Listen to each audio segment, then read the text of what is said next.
Guys it's me Reby hi bros how are you guys. അപ്പോൾ കുറച്ച് ദിവസം വീഡിയോ ഇട്ടുണ്ട്. ഞാൻ എന്താ കാരണം പറഞ്ഞാൽ എന്ത് കണ്ടന്റ് ഇടുകയെന്ന് എനിക്ക് അറിയില്ല. ഓക്കെ, അപ്പൊ ഞാൻ ആലോചിച്ചുകൊണ്ടിരിക്കുമ്പോഴാണ് സൂപ്പറായ ഒരു ട്രെൻഡിങ് കണ്ടന്റ് കിട്ടിയത്. എന്താ പറഞ്ഞാൽ reacting to the celebrities or actors, Malayalam celebrities or actors interviews. അപ്പൊ ഗൈസ് നമ്മൾ ഏത് മലയാളം ആക്ടേഴ്സിന്റെയാണ് ഇന്റർവ്യൂ റിയാക്ട് ചെയ്യണമെന്ന് പറഞ്ഞാൽ അഫ്കോഴ്സ് ധ്യാൻ ശ്രീനിവാസന്റെ എല്ലാ ലോകത്തിലെ എല്ലാ പെൺകുട്ടികളും നല്ല പെൺകുട്ടികളും ഉണ്ടാവും. പിന്നെ ഫാത്ത് Fazil. I don't want people to, talk about actors or performance on the dining table, പിന്നെ ഷൈൻ ടോം ചാക്കോ. നിങ്ങൾ കുടിച്ച ആദ്യ ഗ്ലാസ്സിൽ എത്രാമത്തെ തുള്ളിയിലാണ് ദാഹം മാറിയെന്നുള്ള ചോദ്യത്തിന് നമ്മളെങ്ങനെ ഇതിന്റെയൊക്കെയാണ്.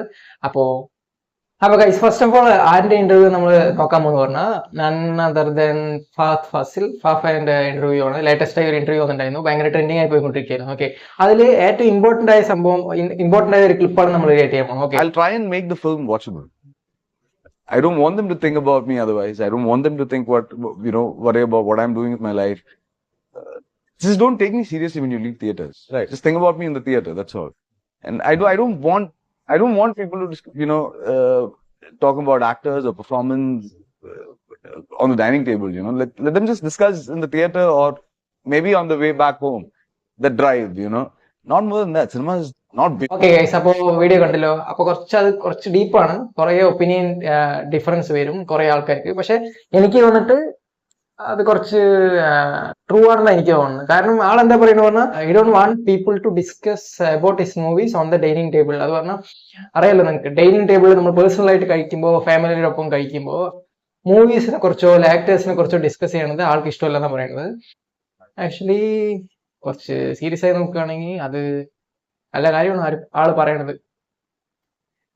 ഡൈനിങ് ടേബിൾ പറയുമ്പോൾ അത് എത്ര ഒരു ഫാമിലി അറ്റാച്ച്മെന്റ് ഉള്ള കാര്യം എന്നറിയോ? അത് ഉള്ളപ്പോൾ അറിയില്ല, അത് ഇല്ലാത്തപ്പോൾ ഒരു വേദന ഉണ്ടാവും.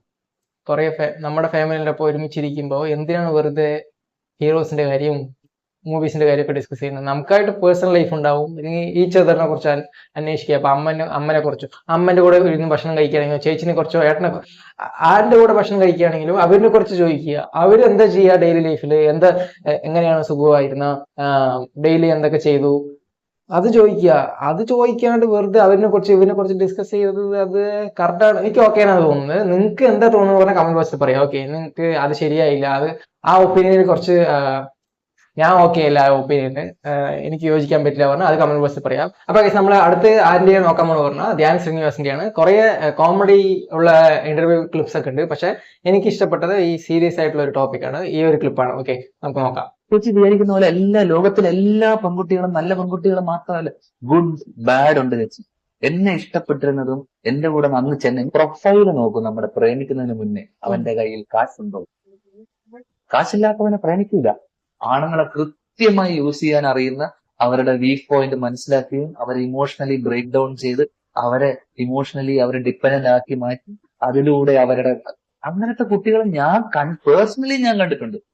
ഇതിന്റെ ഒരു ഒപ്പീനിയൻ എന്താ പറഞ്ഞാൽ, ശരി, ആള് പറഞ്ഞത് ശരിയാണ്. എല്ലാവരും ഈ ലോകത്ത് നല്ലവരല്ല. ഓക്കെ, എല്ലാവരും ഞാൻ കുറ്റം പറയുന്നില്ല, ബോയ്സിൽ അതേപോലെ ഉണ്ടാവും. ഇതിലെന്താ ഒരു പ്രശ്നം പറഞ്ഞാൽ അവരൊന്നും നമ്മളെ മുതലെടുക്കാൻ നോക്കും. ഓക്കെ, നമ്മുടെ ഇമോഷൻസ് വെച്ച് കളിക്കാൻ നോക്കും. നമ്മളെ ഇഷ്ടമാണെന്ന് നമ്മളെ ധരിപ്പിക്കും, പക്ഷെ നമുക്ക് അത് അറിയില്ല. ഓക്കെ, നമ്മളത് ഇഷ്ടമാണെന്ന് വിചാരിച്ചിട്ട് ഓരോന്നൊക്കെ ചെയ്യും. അവർ നമ്മളെ നന്നായി യൂസ് ചെയ്യും. ഏകദേശം നമ്മളൊരു ബോയ് ബെസ്റ്റി ലെവലിൽ ഇട്ടിട്ട് അവർ വേറെ സെക്കൻഡ് കൂടെ ലവ് കൊണ്ടിട്ട് പോകും. അപ്പോൾ നമ്മള് அப்போ நான் பொட்டனா இത്രയും ഞാൻ ചെയ്തുകൊണ്ടിരിക്കുന്നു, ഞാൻ പൊട്ടനാ? ട്രൂ ആണ്. ഓക്കെ, നമ്മളെ ഫിനാൻഷ്യൽ ആയിട്ട് യൂസ് ചെയ്യണവർ കുറെ പെണ്ണുങ്ങളുണ്ട് ഈ ലോകത്ത്. റീസെന്റ് ആയിട്ട് കേരളത്തിൽ കുറെ ചെക്കന്മാരൊക്കെ സൂസൈഡ് മരിച്ചുകൊണ്ടിരിക്കുകയാണ്. ഓക്കെ, എന്താ പറഞ്ഞ ലവ് ഫെയിലിയർ കൊണ്ട്. അതിന് നമുക്ക് മനസ്സിലാക്കാം, നമ്മുടെ ബോയ്സിന് വന്നിട്ട് ഇമോഷൻസ് കൺട്രോൾ ചെയ്യാൻ കുറച്ച് കഷ്ടമാണ്. ഗേൾസ് വന്നിട്ട് എന്ത് ഇഷ്യൂ ഉണ്ടെങ്കിലും അത് ഇമോഷൻസ് കൺട്രോൾ ചെയ്തിട്ട് അവർ ചേഞ്ച് ചെയ്തിട്ട് പോകും. പക്ഷെ ബോയ്സിന് അത് താങ്ങാൻ പറ്റില്ല. അപ്പൊ ലവ് ഫെയിലിയർ ആണെങ്കിൽ തന്നെ അവർ വന്നിട്ട് ആ ഒരു മൊമെന്റിൽ ഒരു ഫീല് വരും. ആ ഫീല് കൺട്രോൾ ചെയ്യാൻ പഠിച്ചിട്ടുണ്ടെങ്കിൽ അത് അത്രയേ ഉള്ളൂ. പക്ഷെ അത് കൺട്രോൾ ചെയ്യാൻ പറ്റാണ്ടാണ് ഈ സൂസൈഡിലൊക്കെ പോവുക, ലവ് ഫെയിലിയർ ഒക്കെ. ചെക്കന്മാര് സൂക്ഷിച്ചിരിക്കുക. എന്തെങ്കിലും ഉണ്ടെങ്കിൽ അപ്പൊ തന്നെ പോയി പറയാം, വെയിറ്റ് ചെയ്യാൻ നിൽക്കണ്ട. ഓക്കെ, ഇതൊരു കാര്യം പേഴ്സണൽ ആയിട്ട് നിങ്ങളുടെ അടുത്ത് പറയാണ്ട്. എന്താ പറഞ്ഞാൽ, ഇപ്പോ നിങ്ങൾക്കൊരു പെൺകുച്ചിന് ഇഷ്ടമാണ്. ഓക്കെ, എന്നിട്ട് നിങ്ങൾ വന്നിട്ട് അതെങ്ങനെ സംസാരിച്ച് ഇഷ്ടമാണ് പറഞ്ഞിട്ടില്ല, പക്ഷെ ഒരു കോൺവെർസേഷൻ ഉണ്ടാക്കാൻ വേണ്ടി ഫോൺ നമ്പറൊക്കെ വാങ്ങി മെസ്സേജ് ഇട്ടു, ഹായ് എന്നിട്ടു. ആ കൊച്ചു ഹായ് ഇട്ടു. നിങ്ങൾ വന്നിട്ട് എന്തെടുക്കണം, എന്ത് ചെയ്യണം മെസ്സേജ് ഇട്ടു. അപ്പൊ ആ പെൺകിച്ചു വന്നിട്ട് റിപ്ലൈ ഇട്ടിട്ടില്ല. ഓക്കെ, നിങ്ങൾ രാവിലെ ഒരു 10 മണിക്ക് മെസ്സേജ് ചെയ്തു, അതിന് റീപ്ലൈ വന്നിട്ടില്ല. വാട്സാപ്പിലാണെങ്കിൽ 2 ടിക്ക് വന്നു, അത് ബ്ലൂ ടിക്ക് വന്നു. ചിലവർക്ക് 2 ടിക്ക് മാത്രമേ വന്നിട്ടുണ്ടാവുള്ളൂ, ബ്ലൂ ടിക്ക് വന്നിട്ടുണ്ടാവില്ല. ഓക്കെ, റീപ്ലൈ വരില്ല. രാത്രി ഒരു 10 മണിക്ക് റീപ്ലൈ വരും. ഞാൻ കുറച്ച് ബിസി ആയിരുന്നു, ഒന്നും ചെയ്യില്ല, വെറുതെ ഇരിക്കുകയാണെന്ന് റീപ്ലൈ തന്നാ നാണമില്ലല്ലോ. അല്ല, നാണമില്ലാണ്ട് നാണമുണ്ടോ നിങ്ങൾക്കൊക്കെ? കോമൺ സെൻസ് യൂസ് ചെയ്യും. ഒരാളുടെ നമ്മൾ മെസ്സേജ് ചെയ്തിട്ട് റീപ്ലൈ തന്നില്ലെങ്കിൽ ഇൻട്രസ്റ്റ് ഇല്ല. നിങ്ങൾ ഇഷ്ടപ്പെട്ട ഒരു പെണ്ണിന് വന്നിട്ട് നിങ്ങൾ മെസ്സേജ് ചെയ്തു, രാവിലെ മെസ്സേജ് ചെയ്തതിന് രാത്രി റീപ്ലൈ വന്നു, ഞാൻ ബിസി ആയിരുന്നു, അതിന് റീപ്ലൈ ചെയ്യാൻ പറ്റിയില്ല. എന്ത് ബിസി? പ്രയോറിറ്റി ചേഞ്ച് ആകുമ്പോഴാണ് ഇത്രയും പ്രശ്നം വരുന്നത്. നമ്മൾ മാത്രം മെസ്സേജ് തരുന്നു, നമുക്ക് പണിയും തരുമൊന്നുമില്ലേ? ആ പെങ്കുച്ചിന് വന്നിട്ട് നമ്മുടെ മേലെ ജെന്യൂൻ ഇൻട്രസ്റ്റ് ഉണ്ടെങ്കിൽ എന്ത് സംഭവം ഉണ്ടെങ്കിലും മാറ്റി വെച്ചിട്ട് നമുക്ക് മെസ്സേജ് ചെയ്യും. ഓക്കെ, വരണ്ട ഭൂമിയിൽ വരില്ല, പൂമ്പാറ്റിയോ തേനീച്ചയോ ഒന്നും വരില്ല.